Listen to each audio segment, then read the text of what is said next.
selenggarakan pada kesempatan hari ini, yaitu diseminasi penyebaran pemahaman dan penerapan pengalaman budaya positif. Di sini nanti saya tidak menggurui nih Bapak Ibu, kebetulan saya kemarin sudah belajar terlebih dahulu, sehingga ini saya ingin berbagi biar kita semua sama-sama belajar. Sebelumnya saya punya pantun nih Pak. Iya, nanti kalau dijawab cakep, nanti makan bakwan jumlahnya 5. Diberi bumbu rasanya lebih kaya. Mari fokus bersama saya. Bersama saya. Maaf ya gak garing, satu lagi. Cari kerjaan agen mua. Bergaya tampak berani. Saya di sini menyapa Bapak Ibu semua. Izinkan saya mulai diseminasi hari ini. Baiklah, sebelumnya kita ada permainan dulu ya Bapak Ibu. Nanti monggo berpasangan. Ini kebetulan kan 6 orang, nanti berpasang-pasangan. Nama gamenya adalah cobalah buka. Nah di sini nanti silakan monggo, nanti mau dengan belakangnya boleh, dengan sampingnya, kayaknya depan belakang ngaten nggih. Misalnya langkong sekecok. Nah ini nanti silakan tentukan, mungkin nanti Bu Mia dengan Bu Lili, Pak Bayu dengan Bu Tati, Mbak Ali dengan Pak Oki, ngaten nggih. Nah ini nanti silakan tentukan, salah satu ada yang menjadi A dan satunya menjadi B. Silakan tentukan, monggo. Nah di sini nanti tugasnya A itu adalah mengepalkan tangan. Tangan kanannya itu silakan nanti dikepalkan. Nah itu nanti silakan A, bagi yang berperan A itu nanti membayangkan di dalam tangannya itu ada sesuatu hal yang sangat berharga dalam hidupnya. Monggo, boleh uang, boleh pekerjaan, boleh anak, boleh keluarga dan lain sebagainya. Gitu nggih. Nah, panjenengan yang berperan sebagai A itu perlu menjaga benda tersebut sekuat tenaga karena begitu pentingnya benda tersebut bagi panjenengan. Sedangkan nanti yang berperan sebagai B itu nanti silahkan mencoba dengan segala cara untuk membuka kepalan tangan A. Itu nanti boleh dibujuk, dirayu, diilik-ilik juga boleh. Bujuk, rayu sampai dengan si A itu nanti mau membuka tangannya. Nah, atau bahkan nanti tak kasih uang wes buka. Nah, itu boleh silahkan. Nah, begitu nggih? Bisa kita coba? Nggih, monggo kita mulai, monggo. Kita mulai monggo bergabung dengan belakangnya. Siapa apa, B? Ini Pak Oki dengan Ali. Jenengan apa, B? Saya B aja. Oh, Pak Oki A. Oke. Bu Tati A apa B? Sama jenengan B. Baik, Bu Lili A. Bu Tati, Bu Mia B. Bisa. 2 menit saja cukup nggih? Oke, kita mulai. Genggam. Oke. Aku genggam. Tak gelene nyapa? Apa? Kan tidak harus diberitahu. Boleh diilik-ilik, boleh kalau dapat ada sesuatu yang signifikan. Sebelumnya berhasil harusnya kita.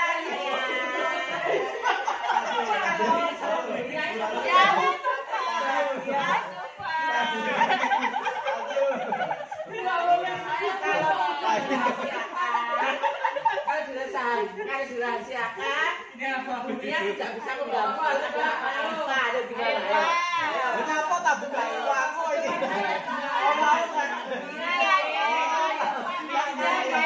Kenyang. Terima kasih Bapak Ibu untuk melaturi kenalan. Wes. Pak, nanggetin sama ngono. Baik, tadi yang berperan A Pak Ogi, Bu Tati sama Bu Lili. Tadi ada yang tangannya sempat terbuka. Ada, berarti semuanya tertutup. Dari Bu Lili terlebih dahulu, kira-kira tadi yang dikepalkan itu apa sih Bu yang berharga sekali itu? Enggak ada. Apa sih Bu? Apa ya? Keluarga. Kalau Bu Tati? Ini kebetulan saya tadi sejak malam itu bawa tasbih. Oh, tasbih. Oke, Pak Ogi? Upil. Dan nggak boleh dilepaskan ya Pak ya, karena itu milik pribadi yang sangat berharga, kan nggih. Dan nanti benar-benar semaput. Kenapa Bu Lili kok tidak tidak mau membuka kepalan Pak? Ya karena itu kan apa ya, keluarga itu karena yang tahu hanya keluarga saya saja. Begitu. Kalau Bu Tati kira-kira? Karena ini saya udah takut kalau saya malu lah kita buka kalau sok-sok ali mau dewi. Oh, Iya. gitu. Terus Kalau Pak Oki nggak usah aja ya. Oke, baiklah, terima kasih. Kira-kira dari yang B dulu, mungkin yang B yang berperan B, ini salah satu mungkin dari Bumia. Kira-kira Bumia tadi kenapa kok nggak bisa merayu Bu Lilik sampai dengan bisa membuka tangannya, kenapa Bumia? Kelihatannya itu Bu Lilik punya prinsip yang sangat kuat sekali. Oh iya, sangat kuat sekali Iya. prinsipnya, nggih. Kalau Pak Bayu mungkin? Ya mungkin sungkan aja. Karena sungkan, nggih. Kalau Mbak Ali, Orang tua. kalau Mbak Ali gimana Mbak Ali? Apa yang Bu? Nggak. Aku itu nggak bisa. Nggak pawan ngerayu. Iya, saya nggak pandai merayu. Ternyata aku bukan Nggak pakai pandai merayu, oh ya. Nanti perlu latihan untuk merayu mungkin ya Mbak. Oke. Jadi Saya upil itu singkatan. apa Bu? Eh? Apa Bu Upil? Usahaku milikku. Oh gitu, nggih. Baiklah, terima kasih. Jadi siapa sesungguhnya yang memegang kendali atau kontrol untuk membuka atau menutup tangan itu kalau kita cermati dari apa yang kita lakukan barusan ini tadi, kira-kira Saya. siapa ya? Saya sendiri. Saya sendiri ya, atau yang berperan sebagai A itu tadi. Jadi yang A ini saya mau membuka atau menutup, itu yang mengontrol adalah saya sendiri atau si A ini. Betul nggih? Baiklah, itu adalah pembukanya. Baiklah, kita langsung masuk saja pada pada materinya. Nah, di sini nanti ada 8 konsep inti yang kita pelajari bersama-sama nggih, Pak Bu. Mulai dari perubahan paradigma belajar, disiplin positif, nilai-nilai kebajikan, kebutuhan dasar manusia, motivasi perilaku manusia, posisi kontrol, keyakinan kelas, segitiga restitusi. Ya tentunya ini sangat menarik mungkin bagi kita ya sebagai guru, tentunya kita akan mempelajari hal-hal yang berkaitan dengan budaya positif. Kita masuk pada pembelajaran dengan paradigma baru. Nah, pembelajaran dengan paradigma baru kita sebelumnya menerapkan kurikulum 13 Kurtilas. Dan sekarang ini kita menerapkan kurikulum Merdeka, yang mana tidak ada perubahan dari kurikulum 13 ke kurikulum Merdeka, tetapi ada pengembangan-pengembangan disesuaikan dengan kebutuhan-kebutuhan dari murid kita sendiri. Nah, di sini pembelajaran dengan paradigma baru itu merupakan pembelajaran yang dirancang berdasarkan prinsip pembelajaran berdiferensiasi, sehingga para murid belajar sesuai dengan kebutuhannya berdasarkan dengan tahap perkembangan untuk mewujudkan profil pelajar Pancasila. Yang kita kejar targetnya adalah profil pelajar Pancasila. Berikutnya, nah di sini sering terjadi miskonsepsi atau salah paham. Nah di sini ada ilusi guru mengontrol murid. Ada ilusi guru mengontrol murid. Maksudnya di sini, monggo pindah. Pindah lah, mau pergi. Pergi lah. Nggak bisa buka.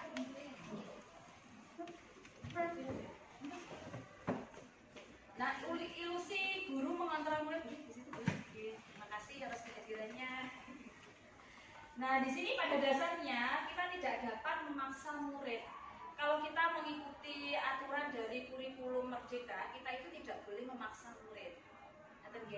Nah, pada dasarnya kita tidak dapat memaksa murid untuk berbuat sesuatu jika murid tersebut memilih untuk tidak melakukannya. Namun apabila murid itu mau melakukan apa perintah kita, berarti dia itu memberikan kesempatan atau dia memberikan mengizinkan dirinya untuk mengikuti apa yang diperintahkan oleh guru, seperti itu.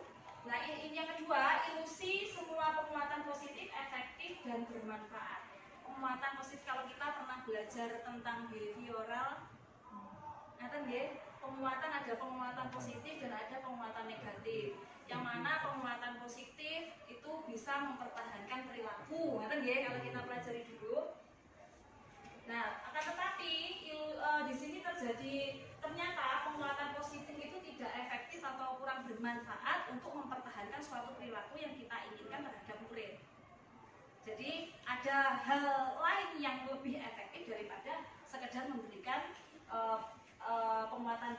penguatan positif. Berikutnya, ilusi orang dewasa berhak memaksa. Selama ini kita memaksa murid atau bagaimana Bapak Ibu untuk mengikuti kehendak kita?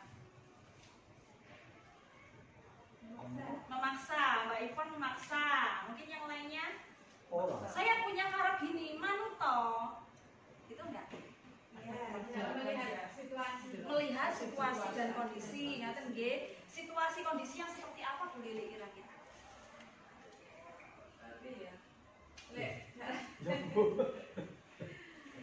Ya kapan kita waktunya memaksa, kapan waktunya anak-anak itu berhak untuk apa itu mengekspresikan diri itu makanya kita melihat situasi dan kondisinya seperti itu. Baiklah, dengan kata lain itu memaksa itu bisa diterima itu apabila ada kemajuan terhadap perilaku anak sesuai dengan yang kita inginkan atau sesuai dengan peraturan yang ada, ya nggih. Nah, akan tetapi memaksa ini juga tidak begitu efektif dalam artian ini tidak akan bisa bertahan dalam jangka waktu yang lama. Ya karena anak itu ada proses berpikir, ada aspek kognitif itu yang bisa membuat anak ini berpikir oh seperti ini. Nah, akhirnya ini apalagi kalau istilahnya itu memaksa itu pasti akan berdampak pada secara aspek emosi itu anak bisa tersinggung, marah seperti itu ya. Nah, itu dianggap kurang efektif. Berikutnya ada ilusi bahwa kritik dan membuat rasa bersalah itu mampu menguatkan karakter. Kita sering mengkritik murid-murid kita mungkin Bapak Ibu. Sering ya? Ataupun juga membuat rasa bersalah. Saya sendiri kemarin-kemarin itu juga sering untuk pada saat saya bertemu dengan murid membicarakan suatu permasalahan. Nah, itu saya pada saat bertemu dengan murid saya pada saat duduk saya sering menerapkan ini membuat rasa bersalah pada murid. Nah, itu ternyata memberikan kritik ataupun memberikan rasa bersalah pada murid itu tidak membangun karakter yang positif. Nggih, nanti coba kita pelajari lebih lanjut lagi.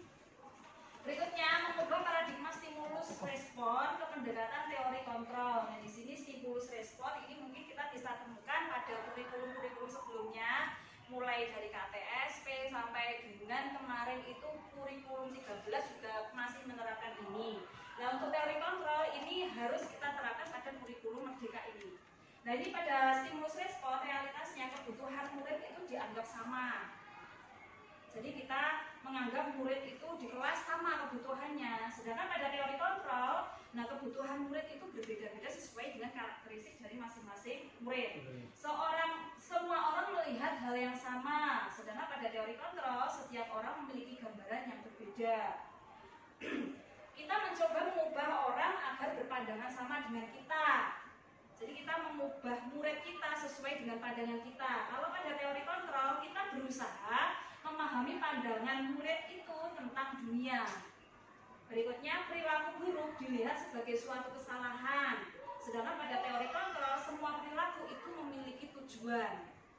Anak itu berbuat baik ataupun berbuat buruk itu pasti ada tujuannya.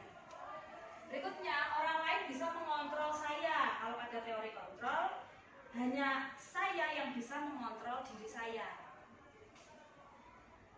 Berikutnya, saya bisa mengontrol orang lain, sedangkan Anda tidak bisa mengontrol orang lain. Pemaksaan ada pada saat bujukan gagal. Apabila kita memaksa itu, apabila bujukan kita gagal, saya membujuk dia kok nggak bisa, ini saya paksa. Itu pada teori stimulus respon. Sedangkan pada teori kontrol, kolaborasi dan konsensus itu menciptakan pilihan-pilihan baru. Model berpikir menang kalah untuk stimulus respon, sedangkan pada teori kontrol model berpikir menang menang. Jadi tidak ada yang dirugikan. Baiklah. 50-50. Kita masuk pada disiplin positif. Bapak Ibu, kita sering mendengar istilah disiplin ya. Disiplin itu secara gambarannya itu menurut Bapak Ibu kayak apa? Disiplin kayak apa sih Pak Oki? Ya kayak saya. Disiplin Tanggung jawab. Tanggung jawab, apalagi Pak? Mungkin yang Ya, lainnya tepat waktu. tanggung jawab terhadap apa yang dikatakan. Oke. tanggung jawab terhadap apa yang dikatakan. Nah, baiklah, itu betul ya bagian dari makna disiplin. Nah, tetapi di sini disiplin itu artinya adalah belajar. Disiplin mengacu pada disiplin diri. Yang namanya disiplin itu acuannya adalah dari dirinya sendiri, yang memiliki tanggung jawab terhadap apa yang dilakukannya berdasarkan nilai-nilai yang diyakini.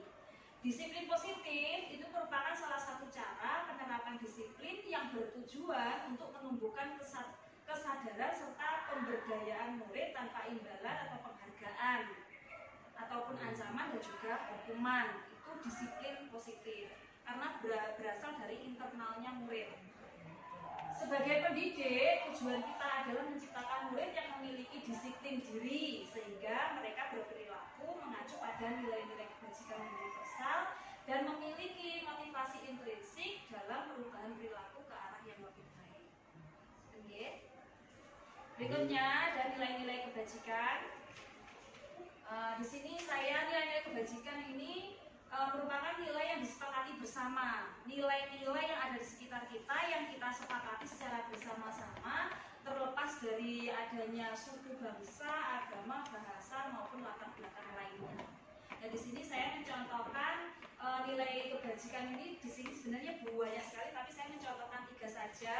Di antaranya profil pelajar Pancasila ada 6 nilai: beriman bertakwa kepada Tuhan Yang Maha Esa, berakhlak mulia, mandiri, bernalar kritis, berkebinekaan global, bergotong royong, dan ada juga PYP, monggo bisa dibaca sendiri, dan juga ada nilai keterampilan hidup.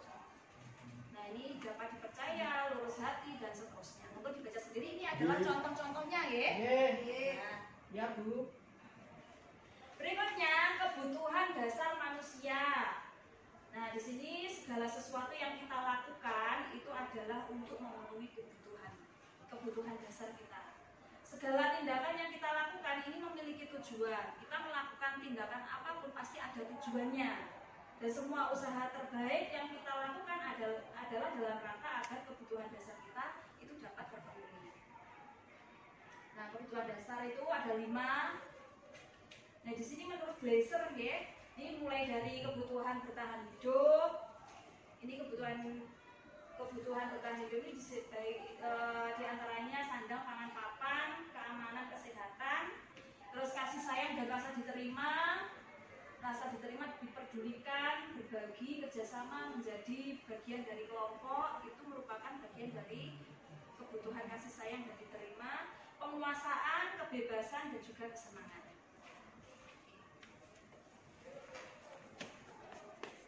Oke, berikutnya motivasi perilaku manusia. Nah, di sini motivasi perilaku manusia. Sebelumnya kita mari bertanya pada diri kita sendiri, nggih Bapak Ibu. Mengapa kita melakukan sesuatu itu kira-kira mengapa nggih? Memenuhi tujuan. Memenuhi tujuan lagi. Harapan hidup. Mencapai harapan hidup. Ada lagi?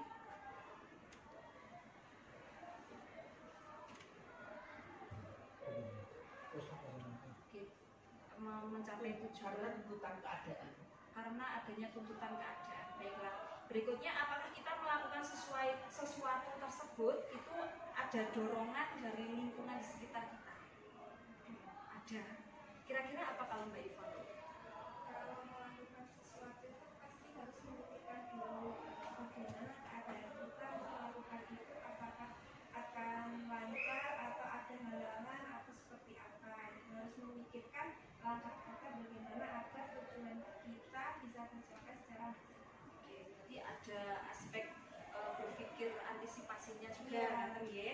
Baiklah, pernahkah kita melakukan sesuatu untuk mendapatkan senyuman, mendapatkan apresiasi dari sekitar kita, mendapatkan uang, mendapatkan hadiah dari orang-orang sekitar kita?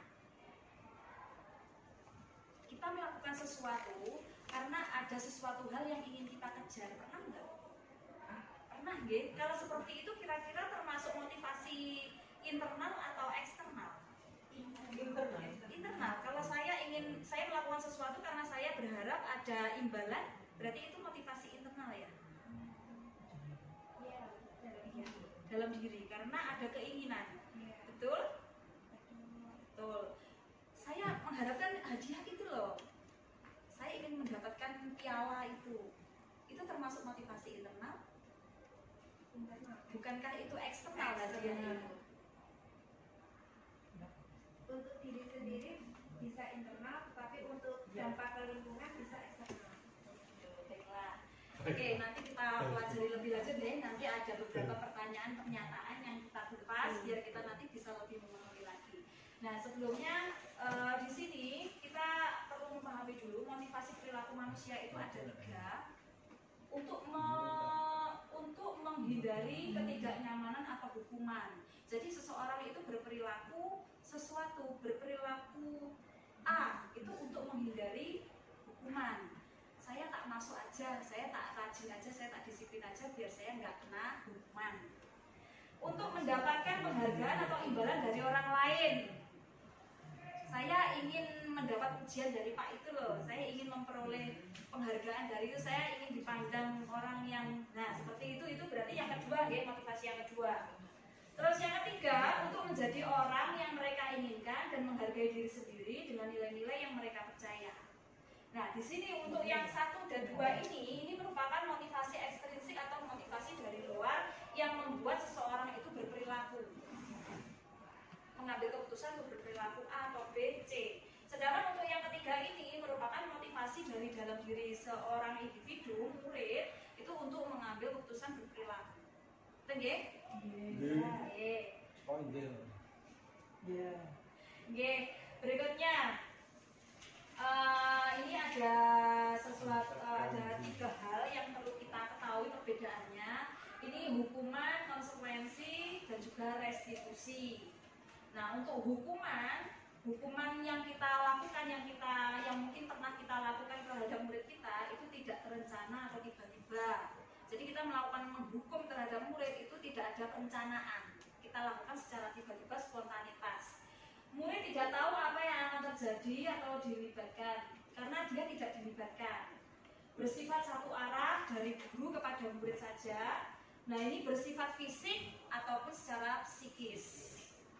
Sedangkan konsekuensi ini ada perencanaan. Biasanya ini berlandaskan pada tata tertib. Ada aturan-aturan. Nah, murid tetap dibuat tidak nyaman. Sikap guru itu adalah memonitor perilaku murid. Nah, berikutnya restitusi, proses menciptakan kondisi bagi murid untuk memperbaiki kesalahan. Ini peran sebagai guru BK ini pasti akan paham sekali. Oke? Nah, restitusi ini merupakan bagian kecilnya dari konseling. Proses menciptakan kondisi bagi murid untuk dia mampu secara mandiri memperbaiki kesalahannya. Proses kolaborasi yang mengajarkan kepada murid untuk mencari solusinya sendiri. Nah, di sini kita masuk pada 5 posisi kontrol guru. Dan di sini ada posisi kontrol menghukum, posisi kontrol membuat rasa bersalah, posisi kontrol sebagai teman, seperti teman murid, posisi kontrol sebagai pemantau dan juga manajer. Oke, penghukum, kita pernah nggak menghukum murid Pak Guru? Kamu kalau nggak mengerjakan tugas ya sudah nggak dapat nilai. Nah, ini termasuk mana itu? Tugas atau kayak iyo? Konsekuensi. Konsekuensi kalau dari 5 posisi kontrol ini yang mana Pak Bayu? Menghukum. Iya. Kalau membuat rasa bersalah, saya sering menerapkan, saya terus terang kemarin itu sering menerapkan membuat rasa bersalah murid. Saya berpikir karena kalau dengan membuat murid itu merasa bersalah, dia akan berpikir dan dia akan melakukan perbaikan diri. Akan tetapi itu ternyata tidak efektif, utamanya bagi perkembangan emosi dari si anak itu sendiri. Oke, kita masuk saja.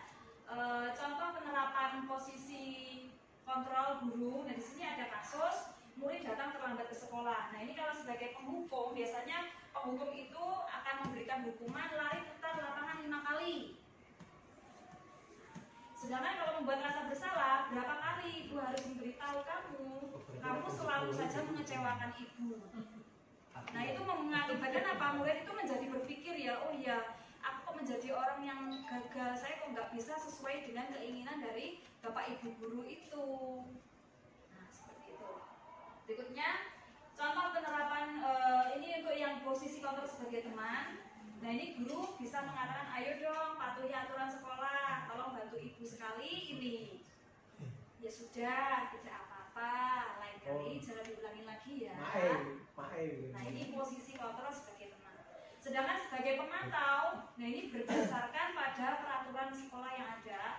Kamu sudah melanggar peraturan sekolah, kamu tahu konsekuensinya. Besok kamu harus menghadirkan orang tuamu ke sekolah, jangan diulangi lagi. Nah sesuai peraturan, kalau terlambat nanti menghadirkan orang tua. Dan yang terakhir itu adalah murid datang ini sebagai manajer, kamu tahu kesalahanmu, menurutmu bagaimana cara memperbaikinya. Tuh.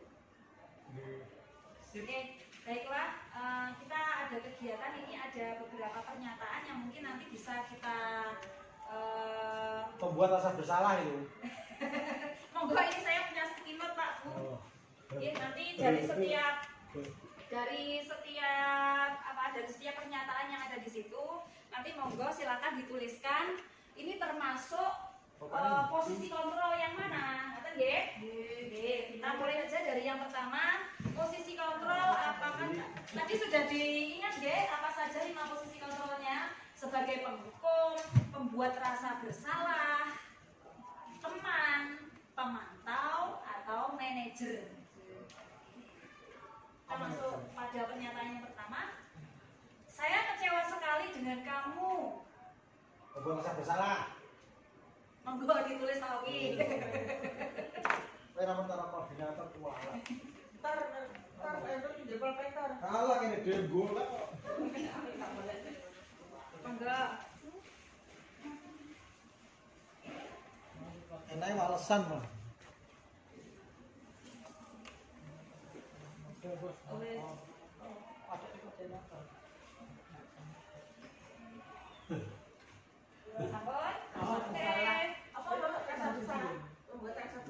Berikutnya pernyataan yang kedua, kamu tidak pernah benar melakukannya. Ganti kamu naik kenapa? Nggih, ganti aja Bu. Ganti setiap pernyataan ganti. Oh, gitu. Mas ini nggih ya. Sembarang Bu, boleh warna apapun. Yang kedua, kamu tidak pernah benar melakukannya.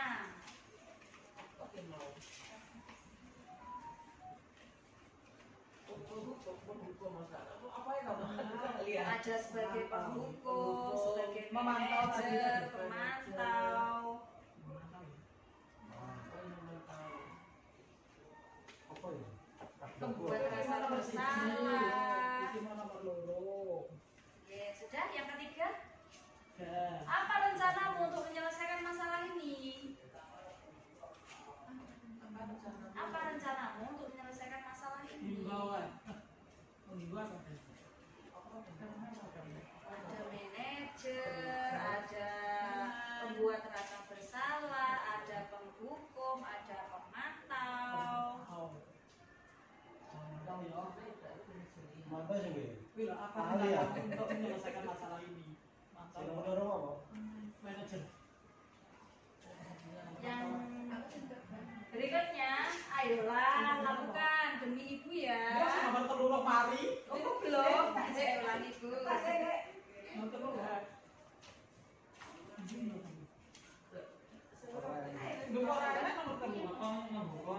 Apa rencanamu untuk menyelesaikan masalahnya? Ini yang ketiga tadi, berikutnya yang keempat. Ayolah lakukan. Sakit ketimpat, wes. Memantau, Nomor loro apa? Sing nomor loro apa? Apa nih? Nomor loro. Penghukum. Ora, nomor loro. Oh ini nomor 2 ini. Kamu tidak pernah benar melakukannya.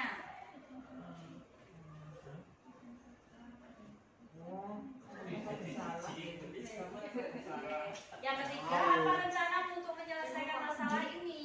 Ini yang keempat, G. Iki kok masih dia awak kalau nggak tanya. Cah pinter kok. Cah cerdas kok. Pertanyaan lu anak bisa ada jawaban. Oh yang ketiga ini. Ini ketiga loh. Ya ketiga. Saya ketiga Juni ketiga Jan. Terus ini yang keempat, Dulu kan ayolah lakukan demi ibu ya. Ini yang keempat. Yang kelima, kamu tidak akan pernah dapat nilai jika tidak mengerjakan tugas. Benar ini. Pemantau. Sampun Bapak Ibu, monggo ngaturi jumeneng. Monggo ditempelkan di depan sini. Ini 1 jadi 5 gimana? Oh gitu. Yang Mirip. penting dikasih apa ya Pak Bayu? Sudah. Oke, monggo silakan ditempel. Nomor papat mau apa mau lali kamu? Irit. Yang nomor 4. Butet. Ayolah lakukan ini demi Ibu. Kamu apa anu deh? Memantau. Apa itu? Manajer bukan? Lakukan Alah, Mbok. teman. Panggolet jajan. Sudah. Ya, Ki. Diajarin ya. Oh, ajakannya Bu. Sampai di batuk.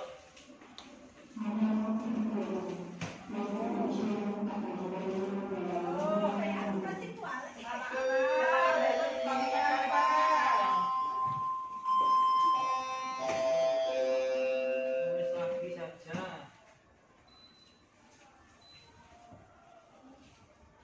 Saya ini ambil kopi nih.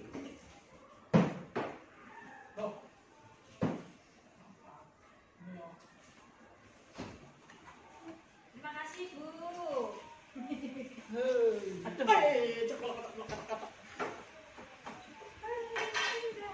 Iya, sarapannya ya.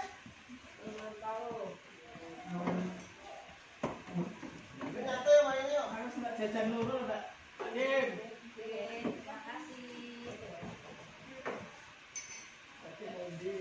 Sudah belajar diri aku tuh. Oke, nggak apa-apa Bu.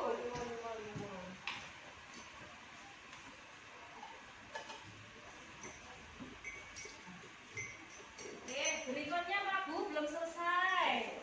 Loh, mana ini? Sombong kayak si Bayu ini, Ki. Berikutnya kita akan membahas tentang keyakinan kelas nih Bapak Ibu. Iya. Kita sering dengar keyakinan kelas, peraturan kelas, Kelas, ya. kan, nggih? Gitu. Yang ngobrolnya ini loh. Iya. Oh, iya loh.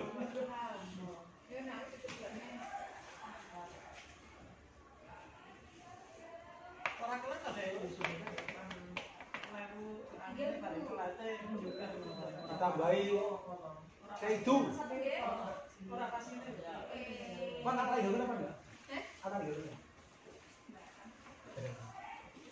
Ada jumbo. Oke, terima kasih Pak Bu. Jumbo ini. Suwi. Oke, saya kecewa sekali dengan kamu dan di sini Bapak Ibu menuliskan. Saya kecewa sekali dengan kamu ini termasuk apa? Membuat rasa bersalah, nggih. Banyak yang menuliskan demikian. Berarti Bapak Ibu sudah sedikit banyak paham, malah lebih paham sekali. Berikutnya yang kedua, kamu tidak pernah benar melakukannya. Apa? Mau menghukum atau membuat rasa bersalah? Hukum. Kamu tidak pernah benar melakukannya. Kebetulan saya bersalah. Oh, iya. Oh, jeblok lah. Iki karo iki. Rasa bersalah. Apa Bu? Membuat rasa Membuat rasa bersalah. Pak Oki, kalau Pak Oki menurut Pak Oki apa Pak Oki? Ali yang Lali sih. Hijau, Oki yang sana. Oke, hijau hukum, ya. Karena ada aturan-aturan yang harus dilakukan. Aku mau nurut Pak Oki yuk. Apa rencanamu untuk menyelesaikan masalah ini termasuk manajer. manajer? Ada yang menulis teman. Plek kok. Nah, ayolah lakukan demi ibu ya. Teman. Teman. Teman, nggih, teman semua. Kamu tidak akan pernah dapat mulai Memantau. jika tidak memantau. Mantau. Kamu tidak akan pernah dapat mendapat nilai memantau atau menghukum. Mantau. Aku ada menghukum. Memantau atau menghukum. Memantau. Ada aturan Ada biasanya. dua jawaban. Aturannya cara Apa melakukan aku ujian. yang betul, Bu? Cara melakukan ujian. Aku salah cara ya, nilai bisa mantau tahu ini. Oke, baiklah. Selanjutnya, ini kita akan membahas tentang keyakinan kelas. Mengapa keyakinan kelas kok bukan peraturan kelas? Ada ini keyakinan kelas atau peraturan kelas ini suatu hal yang berbeda loh Pak Ibu. Jadi, Ada keyakinan kelas, Bener, ada Pak, ya? juga peraturan kelas. Mengapa kok keyakinan kelas bukan peraturan kelas? karena Karena apa Pak Oki? Cek, topikku. Nah ini kata kuncinya, kalau keyakinan ini kan berarti kan dari internalnya si anak itu sendiri. Jadi kalau sesuatu hal itu kalau dimulai dari dirinya sendiri, pasti itu dalam melakukannya itu pun juga tidak akan ada kendala dan hasilnya juga akan lebih maksimal. Jangan kalau peraturan kelas, kadang peraturan itu ada yang setuju, ada juga yang tidak setuju, sehingga hasilnya juga tidak Karena akan. peraturan itu yang buat bukan dirinya sendiri. Ya, betul sekali. Jadi sekolahan kok. Oke, baiklah di sini kita coba akan saya juga belajar. Kita belajar bersama-sama nggih Pak Bu. Kita akan mencoba untuk membuat peraturan kelas-kelas ini ya, kelas kecil ini ngaten nggih. Kira-kira kelas ini kalau biar bisa atau kita coba terapkan untuk nanti kita rencanakan untuk nanti kita pas masuk kelas. Kira-kira nanti peraturan kelas yang kayak apa yang bisa diterapkan? Peraturan kok keyakinan toh? Keyakinan. Biasanya berangkatnya dari peraturan nggih Pak Oki. Terus nanti disimpulkan dipayungi dalam satu payung kalimat yang positif.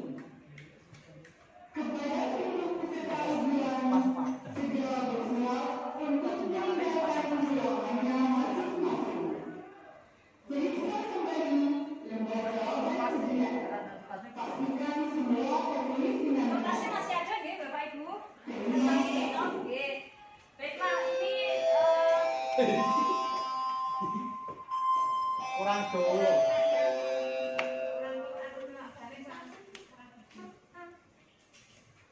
Kurang panjang. Lagi berang dino toh. Di ruang yang anyang-anyang. Jangan anyang-anyang. Pak Bu rekam lho Pak Bu. Aku nek salah kok aku.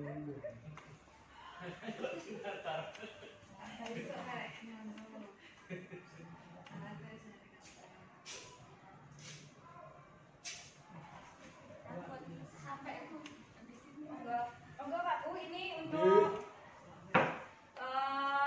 apa ya syarat-syaratnya untuk kita bisa membuat keyakinan kelas. Nah di sini nanti bentuk kalimat yang kita sampaikan itu nanti berupa pernyataan universal yang secara umum kan nggih.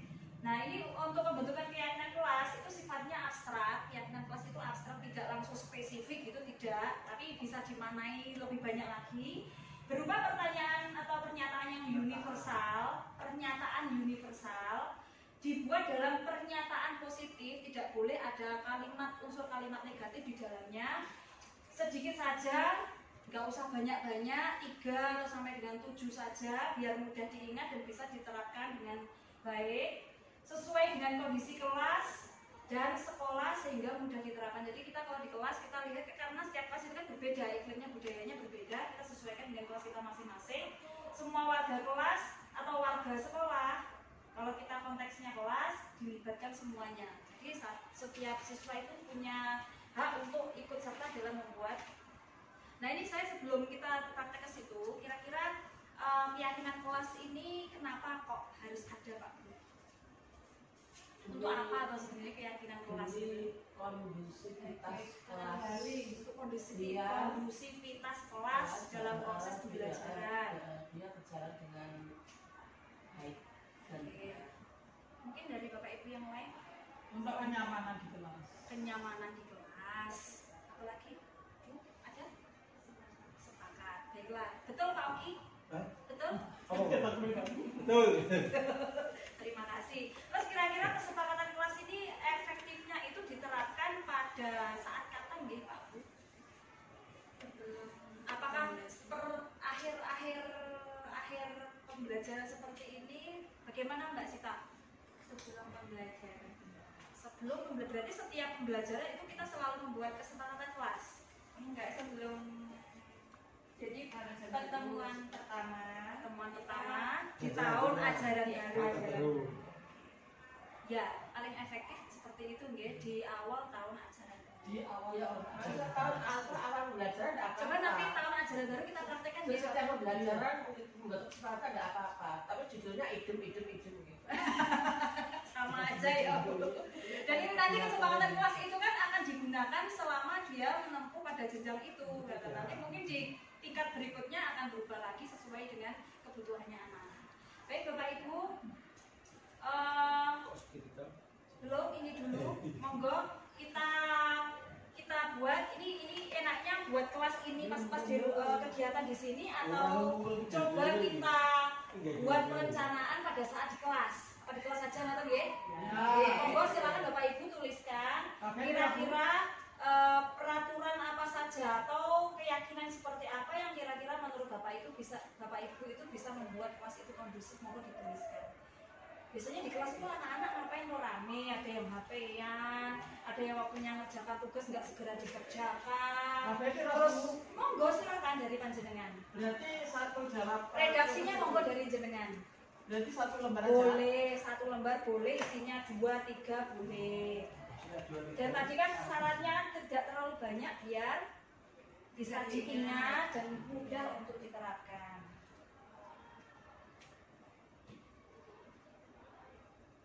Sampun? Kita kan tahu. Oh enggak, satu boleh.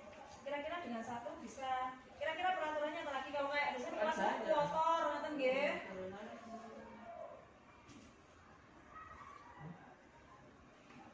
Monggo yang sudah boleh enggak sih, Kak? Boleh ditempel sebelah sini.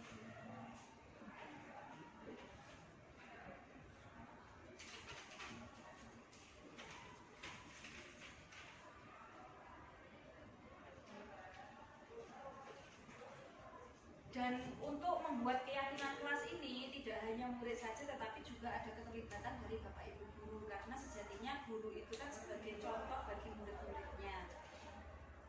Kadang anak-anak ada yang protes, lah ini kita nggak boleh terlambat, tapi kenapa kok gurunya terlambat nggak kena sanksi? Nah, itu biasanya ada pernyataan seperti itu dari dengan adanya keyakinan kelas, mungkin hal-hal semacam itu bisa terminimalisir karena guru dan murid saling berkolaborasi. Monggo Bu Tati sudah selesai, monggo ditempel Bu. Oh, tapi gue lagi ngomong lagi. Nggak ada kata. Sangkatan. Sangkatan hidup. Hanya satu kata. Di sini Bu, nah di sini aja Bu, di sini semuanya.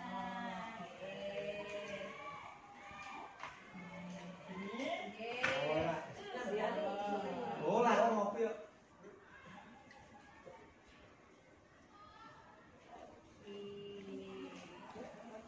Coba sudah. Nah ini Bapak Ibu menuliskan memasuki kelas maksimal 3 menit sebelum bel masuk.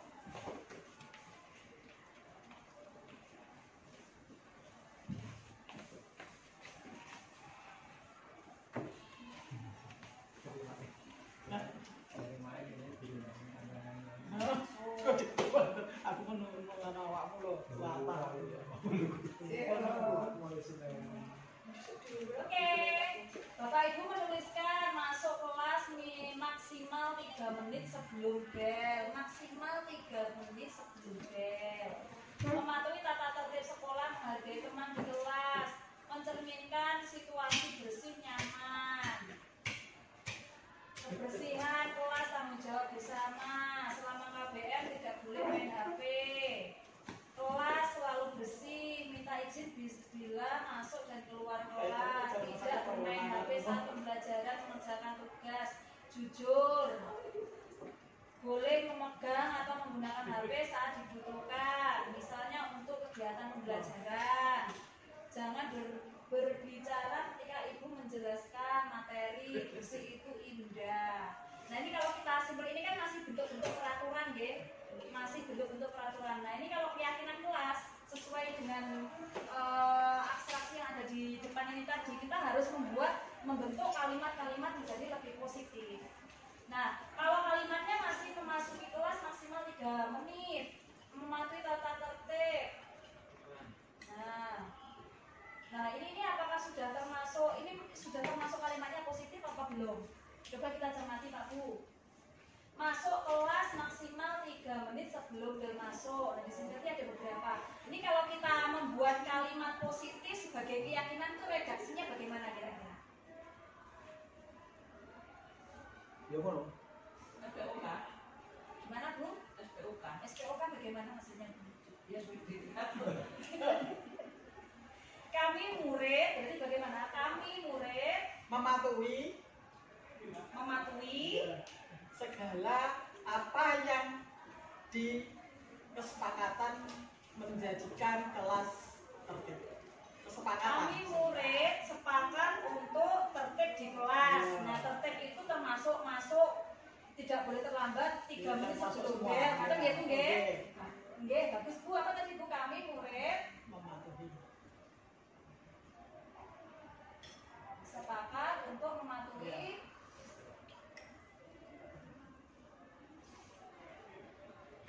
mematuhi atau disiplin Bu?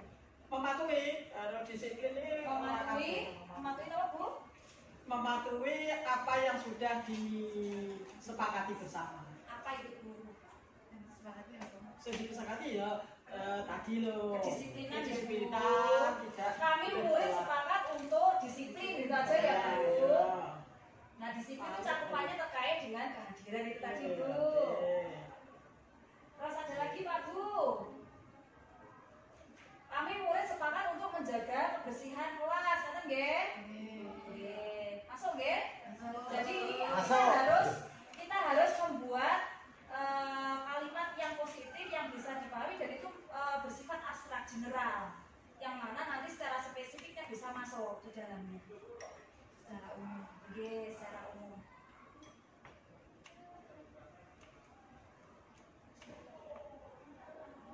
Nanti seperti itu nanti kita bisa lanjutkan. Oke, seperti itu gambarannya dan ini nanti bisa kita terapkan kepada murid di awal tahun pelajaran sehingga itu nanti bisa kita pakai untuk mengkondisikan murid pada saat proses pembelajaran. Oke, berikutnya ada segitiga restitusi.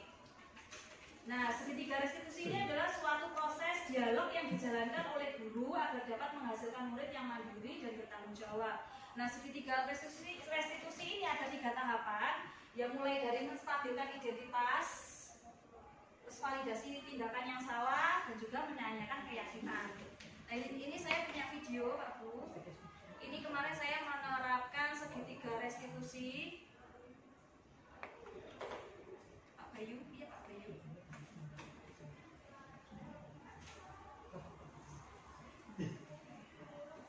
Bawah. Tahu Pak Bayu. Itu saya.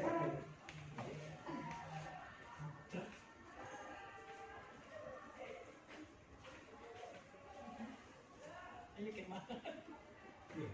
Oh, iya. Oh, ini Nah, Bapak bila selamat pengusaha barang-barang. Wes, santai. Porsinya tambah porsi. Ada salah waktu. Enggak, Nggak bisa ngomong ya kamu. Juga kan mau menang. Coba main film-film.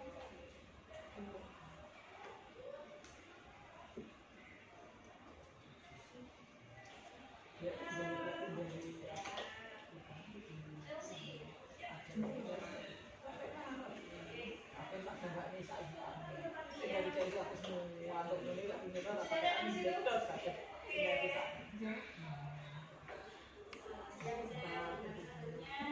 Oke, ini Pak Bu, ini penerapan kemarin saya praktek menerapkan segitiga restitusi yang mana menerapkan 3 tahapan itu tadi, yaitu menstabilkan tadi yang saya tampilkan tadi itu Bapak Ibu.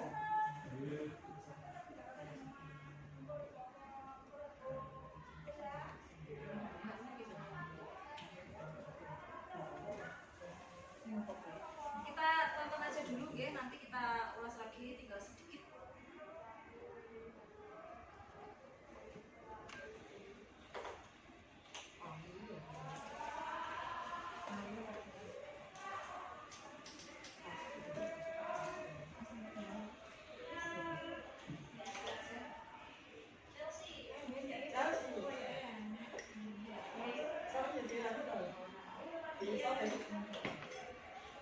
Sudah nyaman di situ?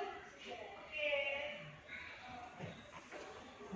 Ya, pengatur di sini. Kayak masih kamu sini. Kalau ini pun tapi ketawa itu dari kabar semua ya. Kalau mau. Oh, jadi itu loh. Kamu kan ya jalan kan. apa yang saya penulis tadi dilihat gimana kalau aku tahun depan katanya. Komputer bu, mesin bu, komputer. Komputer ini Pak dia Pak Ini Pak Bu, untuk video ini saya tadi kan ada 3 tahapan. Yang pertama menstabilkan identitas. Nah, pada menstabilkan identitas ini, pernyataan guru itu bisa berupa kalimat seperti ini.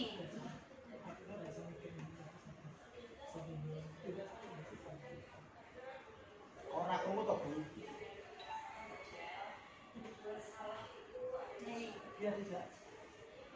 Nah, ini menstabilkan identitas. Di sini tadi saya menyampaikan bahwasanya tadi kan Chelsea menyampaikan permasalahannya dengan guru fisikanya, ngaten nggih, bahwasanya dia merasa tidak mampu dan merasa dia tidak bisa mengikuti pembelajaran dan merasa dia itu nanti khawatir kalau dia nanti tidak bisa naik kelas karena ketidakbisaannya pada fisika, sehingga secara emosional dia itu khawatir, takut nanti kalau saya dieceng, ataupun juga lebih khawatir lagi kalau dia tidak naik kelas.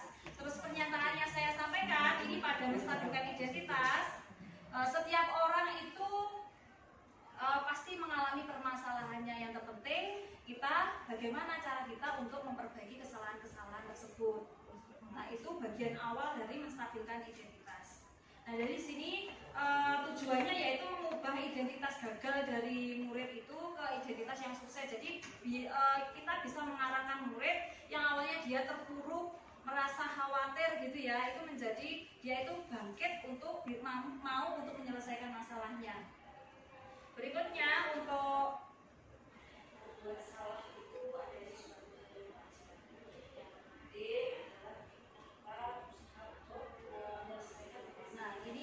tahap menstabilkan identitas.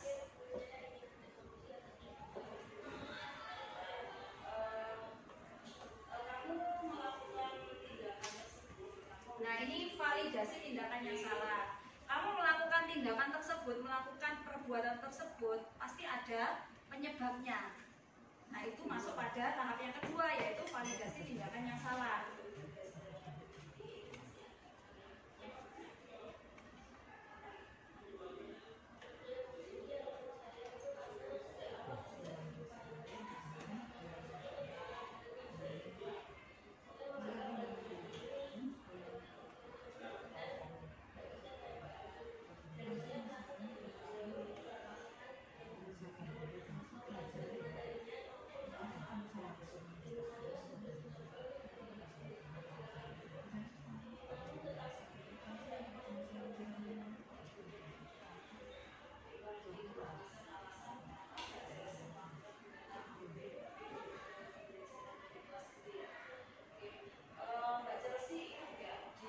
Nah, ini masuk pada tahap ketiga, Bapak Ibu, menanyakan keyakinan. Dan kita bersama-sama masih ingat? Apakah aku masih ingat ya? Oke. Kira-kira dari apa yang kamu lakukan ini, apakah perilakumu atau tindakanmu sesuai dengan kesepakatan tersebut? Jadi di sini ketika identitas sukses dia sudah menyampaikan penyebabnya apa, dia sudah dari awalnya negatif, pikirannya negatif, awalnya dia itu khawatir, identitas negatif dirubah ke identitas yang lebih positif, dan dia menyampaikan bahwasanya dia berperilaku seperti itu pasti ada penyebabnya. Baru kita arahkan ke tahapan yang ketiga, yaitu menanyakan keyakinan. Nah, di sini kita sudah di sini murid akan siap untuk dihubungkan dengan itu tadi. Kita kan sebelumnya kan anak-anak juga pasti sudah mengetahui keyakinannya ada di kelasnya apa saja, dan dia merasa bahwasanya perbuatannya itu melanggar dari keyakinan kelas yang sudah ada. Nah, dari situ dia akan diarahkan untuk membuat perencanaan untuk memperbaiki kesalahan tersebut. Nah, di situ nanti Chelsea akan menyampaikan rencana-rencana apa saja yang akan dia lakukan untuk memperbaiki masalahnya dengan gurunya, dan juga secara internalnya dari dirinya sendiri seperti apa itu nanti akan melakukan perencanaan. Ada nggih? Itu sekilas dari contoh praktek dari penerapan segitiga restitusi. Baik Bapak Ibu, ini kita sudah berada di penghujung. Nah ini segitiga restitusi ini tadi contohnya. Nah ini tahapan-tahapannya menstabilkan identitas, validasi tindakan, dan juga menanyakan keyakinan. Nah ini beberapa pernyataan yang menunjukkan menstabilkan identitas. Nah berdasarkan prinsip membuat kesalahan adalah bagian dari proses pembelajaran. Ini pernyataan-pernyataan yang bisa atau pertanyaan yang bisa kita pakai untuk menerangkan tahapan pertama menstabilkan identitas. Masalah adalah hal yang wajar.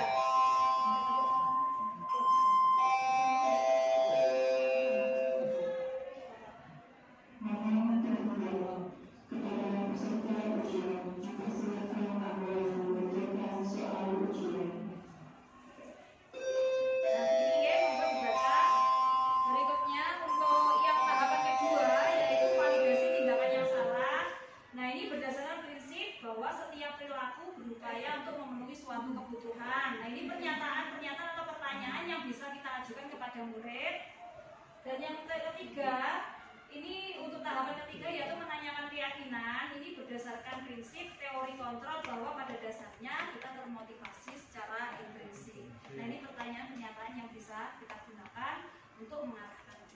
Baik, demikian Bapak Ibu yang bisa saya sampaikan. Apabila ada kurang lebihnya saya mohon maaf yang sebesar-besarnya. Terima kasih atas waktu, kesempatannya. Dan jangan bosan-bosan untuk kita terus belajar. Terima kasih atas